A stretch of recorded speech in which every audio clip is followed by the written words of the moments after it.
Hello everyone, hope you all doing good. ಇವತ್ತು ನಾವು Malta international fireworks ಫೆಸ್ಟಿವಲ್ಗೆ ಹೋಗ್ತಾ ಇದ್ದೀವಿ.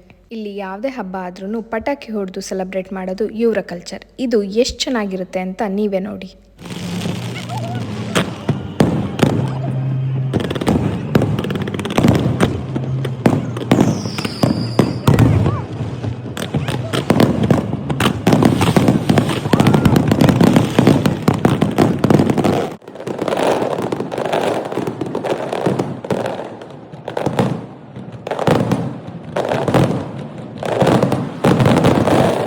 On the firecrackers.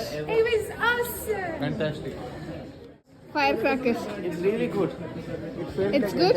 ನಾನಂತೂ ಈ ಥರ ಪಟಾಕಿ ಹೊಡೆಯೋದನ್ನು ನನ್ನ ಲೈಫಲ್ಲೇ ನೋಡಿರಲಿಲ್ಲ. ಇಷ್ಟೆಲ್ಲ ಆದಮೇಲೆ ಒಂದು ಕನ್ನಡ ಸಾಂಗ್ ಕೇಳ್ಕೊಂಡು ಮನೆಗೆ ಹೊರಟ್ವಿ. ಮನೆ ತನಕ ಡ್ರಾಪ್ ಮಾಡಿದ ಫ್ರೆಂಡಿಗೆ ಬಾಯ್ ಹೇಳ್ತಾ ನಾವು ಮನೆಗೆ ಸೇರ್ಕೊಂಡ್ವಿ.